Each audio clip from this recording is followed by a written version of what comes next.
weeks later. What do you mean I have to stop playing long enough to edit my video? The game just came out. It's been how long? Shit, roll intro.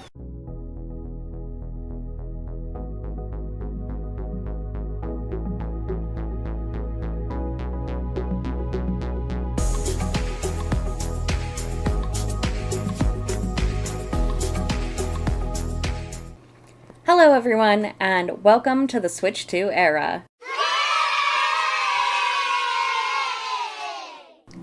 We have got a whole lot of content to get through today, so as a quick little guide to this video, if you only care about the Switch 2 itself and not Mario Kart World, you'll want to stick around for the first part of this video and then be on your way. Conversely, if you only care about Mario Kart World and don't really care to hear my thoughts on the console itself, I'll mark somewhere either on the screen or down in the description where you can skip ahead to hear everything you're dying to know about the game, and of course, whether you watch the whole video or only part of it, thank you again for supporting my channel. Let's get into it. After accidentally double booking myself on events on release night, I am officially the owner of a Day 1 Switch 2 Mario Kart bundle. Seeing as this console only has one exclusive title at launch that isn't a port or upgrade, something someone who was at my local GameStop location for a Smash tournament was very excited to criticize it for, I know that buying it day one is a decision that comes with a fair bit of criticism, and I weighed my options well before choosing to go through on that purchase. So, thoughts on the Switch 2 itself. I should probably preface this by mentioning that I only have experience with the base model Switch 1. I never got the chance to use the Lite or OLED models, so I cannot speak to comparisons in that regard, except for when it comes to the on-paper specs. One of the first things I noticed upon opening this thing up was just how much heavier it felt than my Switch 1. This console weighs 18.8 ounces with the Joy-Cons attached, making it almost double the weight of the Switch 1, which weighed only 10.5 ounces. If you're used to the OLED console, this one isn't too much heavier to my understanding, but if you're making the jump from a Lite or base model Switch, you're going to feel the difference right away. Visually, the console is really nice to look at. The screen is massive, and the Joy-Con 2 controllers have a subtle shimmer to them that I thought was a really nice touch. Speaking of the Joy-Cons, though, I think we all have the same concerns in mind going into this next generation of the Nintendo Switch family of consoles.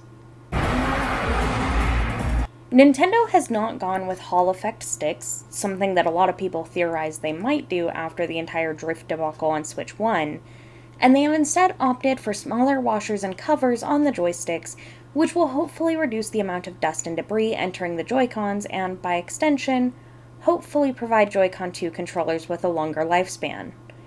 Of course, only time will tell how susceptible Joy-Con 2 is to drift with these changes, but I'm choosing to remain cautiously optimistic for the time, because much like everyone else, while I'm sure I will eventually have to replace them, I don't want to have to spend $90 on a new set of Joy-Cons in the next year.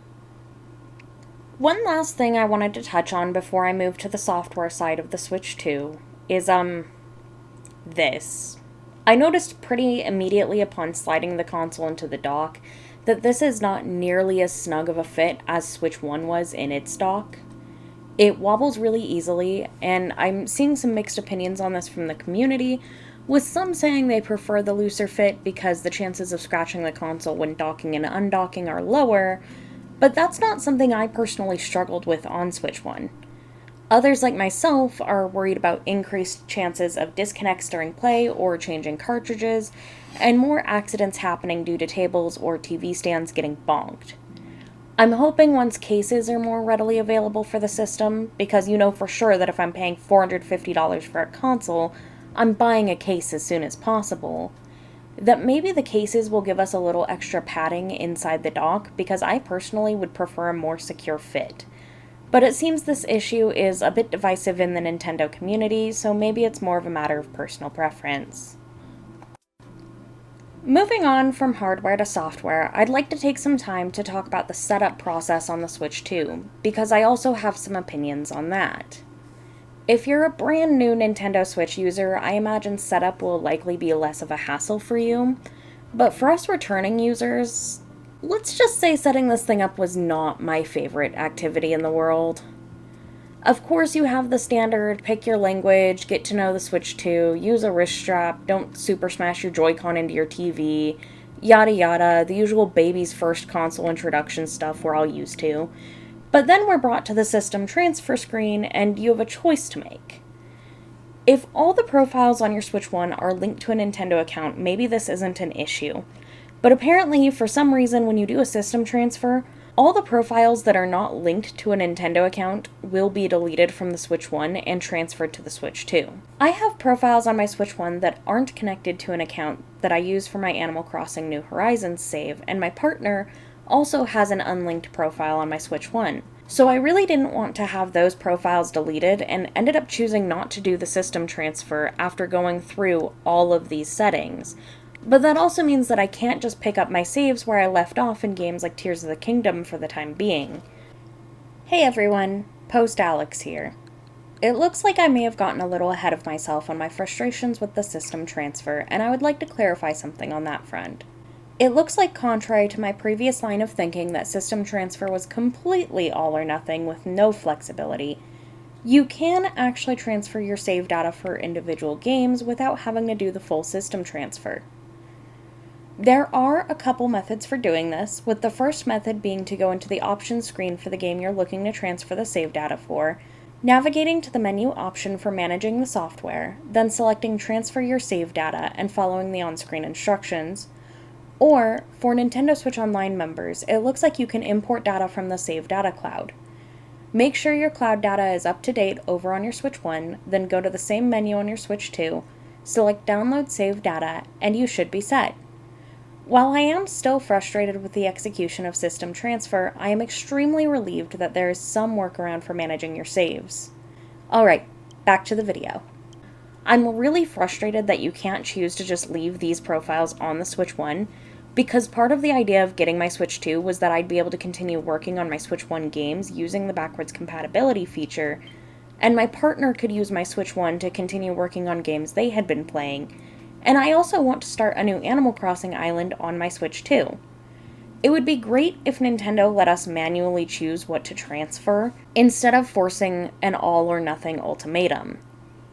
Besides the frustration of the system transfer, there's also the fact that in order to use virtual game cards if you are already using a Switch 1 with your Nintendo profile, you have to go through the process of linking your Switch 1 and Switch 2 to be able to use the virtual game card on your Switch 2, even if that's where you initially downloaded the game. It would make sense if we were talking about being able to use your Switch 1 games on your Switch 2, but not being able to use Switch 2 games that you've already downloaded to your Switch 2 without first linking the consoles feels kind of ridiculous. Especially when we're talking about Switch 2 exclusive titles like Mario Kart World. It's not like I'll be able to play Mario Kart World on my Switch 1, so why did I have to link the Switch 1 just to be able to play it? To be clear, I like the idea of both system transfer and the virtual game cards in theory. The idea of being able to continue your saves on one console where you left off on another, loan out your games to friends digitally, and conveniently switch which console you're playing a title on are all great, but I'm less fond of the forced integration of these features right out the gate and the execution of them. While we're moving in the right direction, I can't help but feel Nintendo is once again leaving users with a lack of flexibility in how they choose to use their systems that they paid for, and really hope to see some improvement on this in the future. Anyways, if you're just here for the console information and don't really care about Mario Kart, this is probably where you're gonna leave off. I don't hate the console by any means, and I've really enjoyed my first month with it, but I've also definitely noticed some room for improvement in certain areas. So, to that portion of you leaving the video now, thank you for watching, and please let me know what titles you're most excited for on the Switch 2 in the comments below. I'm excited to know what you guys who aren't interested in Mario Kart will be playing in the coming months. For the rest of you, thanks for sticking around, and I hope you're not losing steam, because it's time to talk about Mario Kart World. Spectacular, give me 14 of them right now. A+. Until next time, stay cozy. Okay, I'm kidding, but tell me these costumes aren't adorable. And hello? Aurora Rosalina? Stunning. Nintendo figured out how to keep me playing without a 200cc mode to work on, and the secret was apparently giving me an absurd amount of things to find or unlock in this game. I've actually been playing characters that I never pick just in the name of getting all the costumes, because there are so many costumes. Alright, my obsession with the costumes out of the way, let's get to my actual critique of this game. Now, to start, I will say the course count in the base game has been notably slimmed down from Mario Kart 8 Deluxe's 48 courses without DLC, and 96 with the DLC, to just 32 courses in the base game for Mario Kart World, with no confirmation on if there will be DLC, making it the lowest course count since Mario Kart 7, which also had 32 courses. Now, granted, the advantage this game has over Mario Kart 7 in terms of course count is the roads you take in between each course to get to the next, which could be argued to be their own courses, seeing as many of them are quite long, and you do continue gaining laps as you travel through them. However, the use of these roads also means we spend less time on most of the tracks themselves, with many tracks only being lapped once before the race is over and you're on your way to the next. This seems to be another point of contention in the Nintendo fandom, with some folks on one side saying the drop in course count is an abysmal tell for the future of Mario Kart, and others insisting that if you count the roads in between courses and all the different modes, the game has over 200 tracks. I find myself falling towards the middle, where, upon realizing I was having to compare this game to a predecessor that came out almost 15 years ago in terms of course count, that felt a little painful. But yes, the roads between courses and the various modes do bring a fair amount of content to the table, and I don't think that this is the end of the franchise or anything excessively dramatic like that. I think that, yes, the world can feel a bit empty at times, and I would love to have seen at least a few more courses throughout the map, and simultaneously, Mario Kart World is still a fun game that does bring novelty to the franchise. Novelty like Knockout Tour. The new elimination mode is super fun and feels like a breath of fresh air into the usual Mario Kart formula. Knockout Tour makes the stakes feel higher, places actual value in making sure you aren't in the back of the pack, and overall I've been having a great time in this mode. I've been super excited about this mode since it was announced, and I feel like that excitement was correctly placed, because it's arguably better than the standard Grand Prix mode in this game, which Grand Prix feels lackluster at times. I said it. Speeds cap out at 150cc, which honestly is the only time I felt even a little bit challenged in this mode. Courses are mostly single laps, with most of the course actually being the roads you drive in between courses, and frankly, again, while I do agree that the intermission roads add a fair bit of content, the amount of time spent on them compared to the actual courses is a massive disservice to how beautifully designed so many of these tracks really are. I'm begging Nintendo to at least implement a toggleable option to do 3-lap races. These courses deserve that kind of time. In a similar vein, my jokes aside about how the costumes will be enough to keep me busy for a while, I do hope we see later implementation of 200cc races. I won't exactly fault this game for not having 200cc at release, because I know Mario Kart 8 and 8 Deluxe didn't either, so I'm optimistic of the prospect of that feature being brought back at a later date. But for now, if you're anything like me, you'll find 50 and 100cc to be quite easy, leaving the only real challenge to be found in 150cc or over in Knockout Tour. While I'm here and already complaining though, I may as well mention the changes in a mode I already didn't really care for. Battle Mode. Before I dive into that though, I'd like to add that because I have a bit of bias against this mode to begin with, I decided to invite my brother over for a less biased perspective since he historically actually likes Battle Mode. I am sorry if you can hear more of the game audio in the background of our conversation or if there's any differences with the audio quality, but I hope you'll enjoy this little bit of a change in format, and please remember, if you would like to support my brother, his channel will also be linked in the description down below. Alright, we'll start with Balloon Battle. So I have done Battle on 8, or 8 Deluxe, I believe, because it was the Switch. It has been a while. The goal is to pop the 3 balloons, right? To not get yours popped? I think that it's 5 in this one, but yeah. It's the same as it was on the GameCube, if you remember that. That's been a while, but yeah. Yeah, you pop the other people's balloons. This was one of my complaints. There's no battle mode exclusive maps.